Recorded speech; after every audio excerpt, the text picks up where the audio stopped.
സംസ്ഥാനത്ത് മഴ ശക്തി പ്രാപിച്ചതോടെ പകർച്ചവ്യാധികളും വലിയ തോതിൽ പിടിമുറുക്കിയിട്ടുണ്ട്.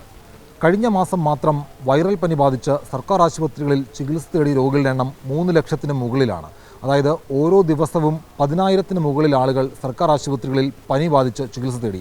വൈറൽ പനി മാത്രം ബാധിച്ച് ചികിത്സ തേടിയ രോഗികളുടെ എണ്ണമാണ് ഓരോ ദിവസവും 10,000-ന് മുകളിൽ പോയിട്ടുള്ളത്. വൈറൽ പനി മാത്രമല്ല, വൈറൽ പനിക്കൊപ്പം ഡെങ്കിപ്പനിയും എലിപ്പനിയും H1N1 അടക്കമുള്ള പകർച്ചവ്യാധികളും വലിയ തോതിൽ പിടിമുറുക്കിയിട്ടുണ്ട്. അതിലേറ്റവും എടുത്തു കാണേണ്ടത് ഡെങ്കിപ്പനി വ്യാപനമാണ്. ഡെങ്കി വ്യാപനം 2016 ശേഷം വലിയ തോതിലൊരു ഔട്ട്ബ്രേക്കിലേക്ക് പോകുമെന്നുള്ള ഒരു വിലയിരുത്തൽ ആരോഗ്യവകുപ്പിന് ഉണ്ടായിരുന്നു. ആ രീതിയിലുള്ള കണക്കുകൾ തന്നെയാണ് ഡെങ്കി ബാധിച്ച് ആശുപത്രികളിൽ ചികിത്സ ഇടുന്ന രോഗികളുടെ എണ്ണം തെളിയിക്കുന്നത്. ഡെങ്കി ബാധിച്ചുള്ള മരണവും ആശങ്കപ്പെടുത്തുന്നുണ്ട്. ഡെങ്കി ബാധിച്ച് മാത്രമല്ല, ഡെങ്കി ബാധിച്ച് കുറേയധികം ആളുകൾ ചികിത്സ തേടുമ്പോൾ ഡെങ്കി ലക്ഷണങ്ങളോടുകൂടിയും സർക്കാർ ആശുപത്രികളിൽ രോഗികൾ എത്തുന്നുണ്ട്. കാരണം ഈ പ്രത്യേകിച്ച് മഴക്കാലമായതോടുകൂടി ഡെങ്കിയും എലിപ്പനിയും വലിയ തോതിലാണ് വ്യാപിക്കുന്നത്. അതിൽ ഏറ്റവും അധികം ആശങ്കപ്പെടുത്തുന്നത് എലിപ്പനി വ്യാപനമാണ്. എലിപ്പനി ബാധിക്കുന്ന ആളുകളുടെ എണ്ണത്തേക്കാൾ കൂടുതൽ ആശങ്കപ്പെടുത്തുന്നത് എലിപ്പനി ബാധിച്ച് മരിക്കുന്നവരുടെ കണക്കാണ്. ഏതാണ്ട് കഴിഞ്ഞ മാസം മാത്രം 25 ആളുകൾ എലിപ്പനി ബാധിച്ച് മരിച്ചു എന്നുള്ള കാര്യമാണ് ആരോഗ്യവകുപ്പിൻ്റെ കണക്ക് കൃത്യമായിട്ട് സ്ഥിരീകരിക്കുന്നത്. അതേസമയം എലിപ്പനി ലക്ഷണങ്ങളോടുകൂടിയുള്ള മരണവും ആശങ്കപ്പെടുത്തുന്നുണ്ട്. അപ്പോൾ ഈ പ്രത്യേകിച്ച് മഴക്കാലത്തിലൊക്കെ വെള്ളത്തിലൊക്കെ ഇറങ്ങിയ ആളുകൾക്ക് അതിൻ്റെ ലക്ഷണങ്ങൾ കണ്ടു തുടങ്ങും. പിന്നീട് പനിയായാലും എലിപ്പനി ആയാലും അതിൻ്റെ ലക്ഷണങ്ങളൊക്കെ കണ്ടു തുടങ്ങുക ഏകദേശം ഒരു 3 ആഴ്ചകൾക്ക് ശേഷമായിരിക്കും. അപ്പോൾ ആരോഗ്യവകുപ്പ് വളരെ കൃത്യമായിട്ടുള്ള നിർദ്ദേശങ്ങൾ നൽകുന്നുണ്ട്.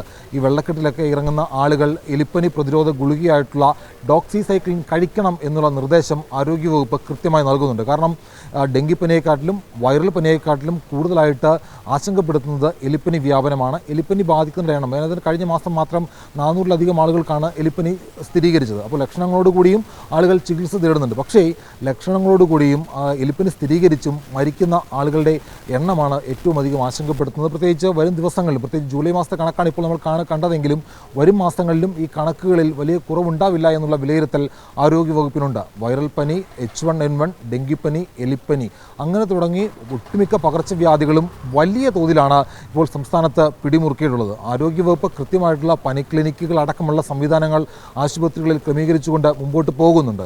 അപ്പോൾ എന്തായാലും ഇനി വരുന്ന ദിവസങ്ങളിലും സമാനമായ രീതിയിലുള്ളൊരു സാഹചര്യം ഉണ്ടാവും എന്നുള്ള കാര്യം ആരോഗ്യവകുപ്പ് വിലയിരുത്തുകയാണ്. പ്രത്യേകിച്ച് H1N1, ഡെങ്കിപ്പനി, എലിപ്പനി, വൈറൽ പനി, അതിനൊപ്പം തന്നെ ആശങ്കയായിട്ട് കോളറ വ്യാപനം കൂടി കഴിഞ്ഞ മാസം തിരുവനന്തപുരത്ത് റിപ്പോർട്ട് ചെയ്തിരുന്നു. അപ്പോൾ ആ റിപ്പോർട്ട് ചെയ്തതിനകത്ത് തിരുവനന്തപുരത്ത് നിലവിൽ 14 കേസുകളാണ് കേരളത്തിലാകെ സ്ഥിരീകരിച്ചിരുന്നത്. ആ 14 കേസുകൾ സ്ഥിരീകരിച്ചിരുന്നതിൽ പിന്നീട് കൂടുതൽ ആളുകളിലേക്ക് ഈ കോളറ വ്യാപനം എത്തിയിട്ടില്ല എന്നുള്ളതും ആശ്വസിക്കാവുന്ന കാര്യമാണ്. എന്തായാലും കോളറ വ്യാപനത്തെ തടയാൻ ആരോഗ്യവകുപ്പിന് കഴിഞ്ഞിട്ടുണ്ട്. അതേസമയം മറ്റ് പകർച്ചവ്യാധികളും വലിയ തോതിൽ പിടിമുറുക്കുകയാണ്. മഴ കൂടി ശക്തിപ്പെട്ടാൽ കൂടുതൽ രോഗികൾ ഉണ്ടാകുമെന്നുള്ള കാര്യം കൂടി ആരോഗ്യവകുപ്പ് വിലയിരുത്തുന്നുണ്ട്.